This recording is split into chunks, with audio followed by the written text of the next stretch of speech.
Beberapa ratus tahun yang lalu terjadilah rute perjalanan manusia yang sangat luas, sangat jauh namun aktif dilewati pedagang yang menghubungkan dunia barat dan dunia timur dengan rute lebih dari 10.000 km. Terjadilah pertukaran barang, ide, dan budaya yang kemudian hari dinamakan Silk Road atau Jalur Sutra. Di tahun 2013 seorang manusia ingin menghidupkan kembali Silk Road tersebut dan dia menamakan The Belt Road Initiative atau BRI. Mengikat perdagangan negara-negara di bawah manajemen Tiongkok yang akan mengikat 70% perdagangan dunia, memutar 65% dari global GDP, juga akan mentautkan 65% penduduk dunia, mengendalikan 70% sumber energi dunia, menyediakan 70% kebutuhan pangan dan memutar 80% sumber daya mineral dunia. Untuk itu, BRI meluncurkan multiple project di seluruh negara yang setuju menjadi bagian dari BRI tersebut, seperti di Pakistan untuk membangun infrastruktur jalanan, di Sri Lanka pelabuhan laut yang sangat besar kapasitasnya, membangun kota untuk warga Tiongkok di Malaysia, hydropower plant di Uganda, jalan bebas hambatan di Serbia,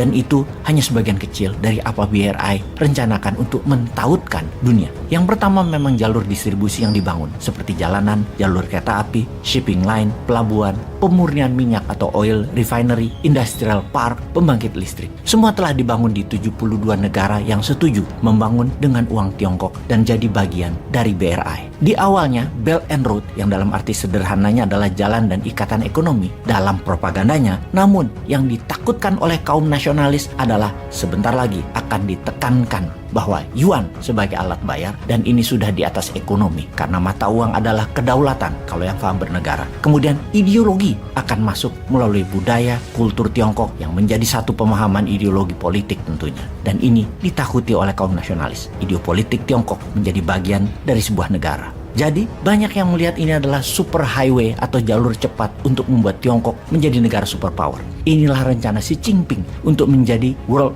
power. Apakah rencana tersebut akan berhasil? Apakah Amerika dan sekutunya menjadi terancam? Apakah Indonesia terjebak di antara keduanya dan tidak akan menjadi negara besar karena tidak punya kebijakan internasional? Kita akan membahas lebih dalam lagi ke BRI, Belt and Road Initiative. Strategi Tiongkok mengikat dunia untuk menjadikan Tiongkok negara superpower. Di Tiongkok, BRI namanya Yi Dai Yi Lu, dan daripada salah spellingnya, kita menyederhanakan dengan BRI saja. BRI ini diperkirakan menelan investasi sebesar 8 triliun dolar, sebuah nilai yang luar biasa, 40 kali APBN Indonesia. Jangan tanya duitnya dari mana. Ini hal yang selalu diingatkan, tanpa MMT ya nggak mungkin ada dananya. Wis yo, kita lanjut. Angka 8 triliun dolar tersebut di 200 negara, hanya ada 16 negara yang GDP-nya melebihi angka tersebut. Jadi bagaimana kok BRI itu bisa jalan? Negara mana saja yang sudah terikat di dalamnya? Apakah hanya integrasi ekonomi BRI itu, atau akan masuk ke politik sebuah negara yang tidak setuju masuk BRI namun sumber alamnya harus diambil? Maka politik negara yang ditarget, didesain, dimodali agar pemenangnya adalah orangnya BRI. Dan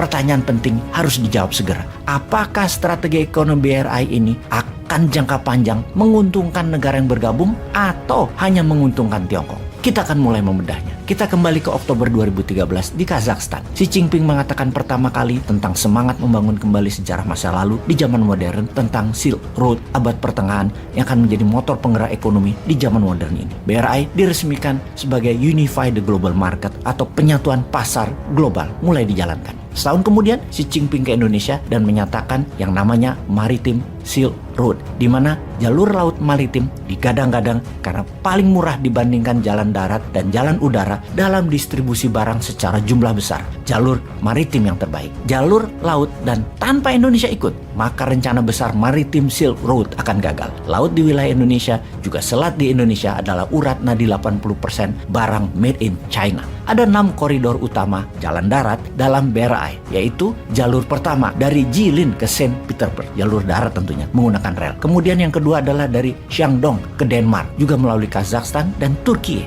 Lalu dari Hainan ke Malaysia, kemudian dari Guangdong ke Bangladesh, lalu dari Xinjiang ke Pakistan. Pakistan vital bagi Tiongkok karena memotong jalur laut menuju sentral Tiongkok, termasuk memasukkan sumber energi dari Timur Tengah. Dan Amir Khan merupakan tokoh seorang pemimpin Pakistan yang disupport oleh Tiongkok. Apa saja yang Tiongkok mau, Amir Khan berikan. Namun sayang saat ini Amir Khan sudah tumbang dan tidak jadi Perdana Menteri lagi. Namun terus menggoyang politik Pakistan di dalam dan luar negeri atas pejabat yang baru, yaitu Perdana Menteri Sharif. Kita fokuskan ke Pakistan dalam BRI karena buckle atau kepala ikat pinggangnya adalah Pakistan. Pakistan bukan saja sambungan darat antara tengah Tiongkok dan barat Tiongkok, tapi ketemu dengan jalur maritim yang melalui Indonesia sisi timur dan melalui terusan Suez di sisi barat. Semua dipul di Pakistan. Pakistan tempat Silk Road bertemu dengan Maritime Road. Posisi Pakistan sangat strategis di Laut Arabia tersebut. Inilah rute alternatif baru untuk oil and gas supply ke Tiongkok. Bagi Islamabad, ini adalah curahan uang masuk ke Pakistan. Di mata Barat, Pakistan dulu bukan pilihan strategis dan Barat shock dengan strategi Tiongkok tersebut. Highway, railway, dan hydropower dibangun di Pakistan dalam skala masif, bernilai setengah dari GDP Pakistan yang senilai 270